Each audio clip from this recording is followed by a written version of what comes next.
Ai piedi del castello di Canossa c'era una casa tutta di legno, terra e paglia, un luogo perfetto, immerso nella natura, per riposare e meditare. E c'era una volta un giovane ragazzo curioso, criptico e misterioso. Patrizio era il suo nome, ma era conosciuto da tutti come il Palis. Si diceva avesse un punto interrogativo nella testa e che si fosse ritirato in quella casa sui colli matildici dell'Emilia in cerca di una risposta.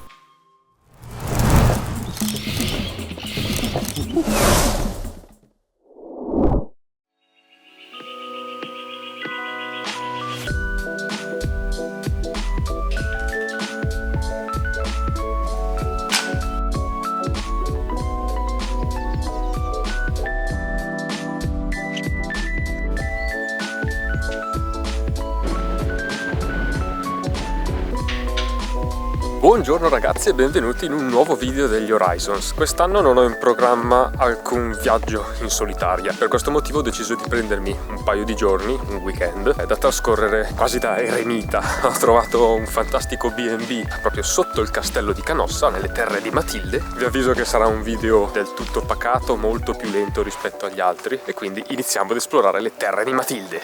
Aspetta, ferma tutto un attimo. Qui dove sono ora è il Bed and Breakfast Casa di Paglia ed è un B&B super ecosostenibile. Mette a disposizione 2 camere, ma in questo weekend sarò da solo, quindi ho tutta la casa per me, anche se ci sono 2 amichetti a farmi compagnia. Ma d'altronde mi sarei stupito se non ci fossero stati, essendo questa casa completamente immersa nella campagna. La casa di paglia era disposta su 2 piani. Una graziosa scala di legno accompagnava gli ospiti al piano superiore del B&B, con un ampio open space dove poter praticare yoga nella pace più totale e una spaziosa cucina dove poter preparare 1000 manicaretti. La struttura è completamente realizzata dai proprietari in materiali completamente naturali, in legno, come si può ben vedere dalla struttura, e la cosa particolare è che il materiale di isolamento delle murature è la paglia, sia per quanto riguarda i pavimenti sia per quanto riguarda gli intonaci, che sono fatti in terra e argilla, tutto in maniera ecosostenibile.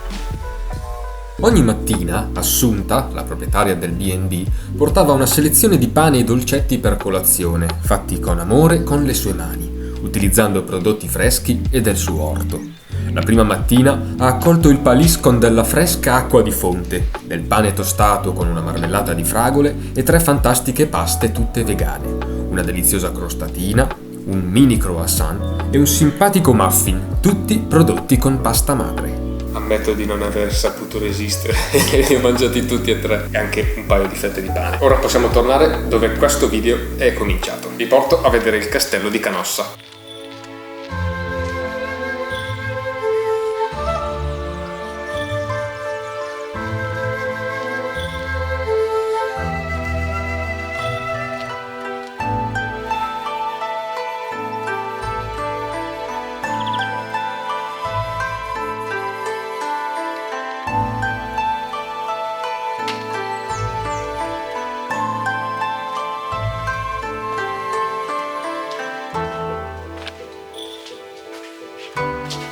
Un luogo sicuramente affascinante, grazie anche alla possibilità di camminare all'interno dei resti della chiesa oramai crollata.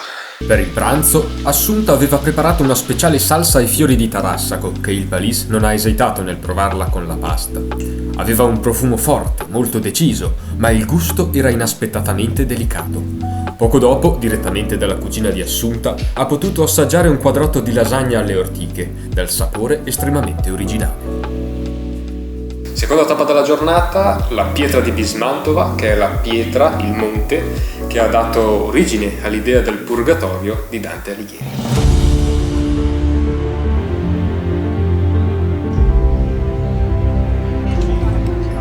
Un salto di soli 300 metri di dislivello, quindi nulla di che rispetto alle mie montagne di Lecco. Ci vuole solamente mezz'ora per raggiungere la cima.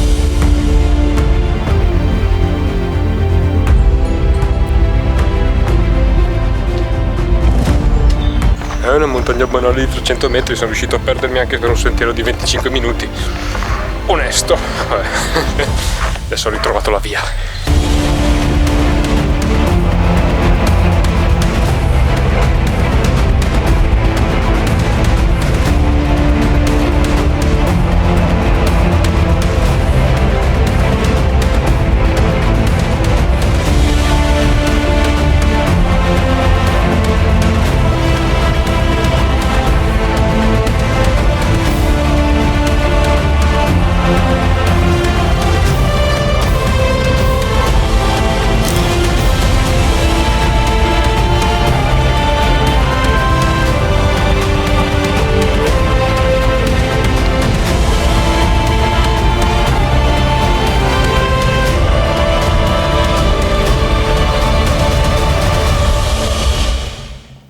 La giornata di domani, che è l'ultima intera di questo mio weekend pasquale in ritiro meditativo, ho in programma solamente di andare a fare una lunga passeggiata passando per il borgo medievale di Votigno, dove si trova la casa del Tibet, e andrò a scattare una delle fotografie che sto aspettando di fare da troppo tempo. Prima di ripartire, un'altra sostanziosa colazione attendeva il Paliss a braccia aperte. Questa volta Assunta aveva preparato un delizioso tiramisù con yogurt greco e granella di biscotto, una crostata alla marmellata di fragole e una ciotolina di mela fresca, cioccolato fondente e miele.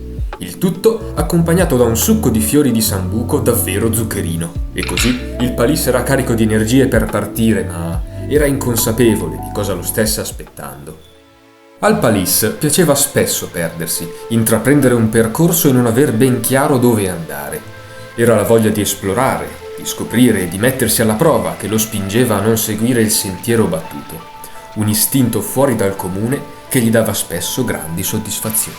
Promette bene, potrei effettivamente essermi perso. Io sul momento tendo sempre a lamentarmi un po', no?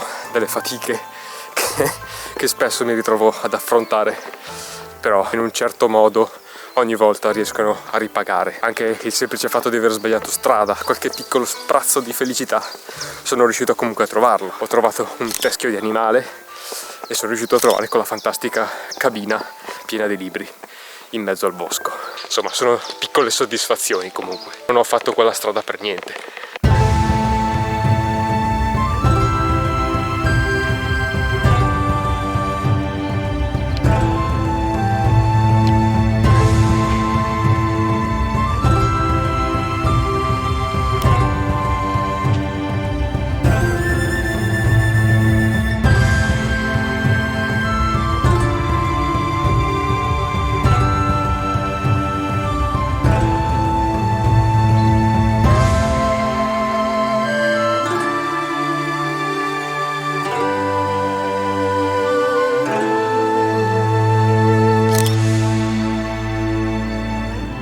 Il video finisce qui, il mio viaggio non ancora, ho ancora praticamente 24 ore davanti.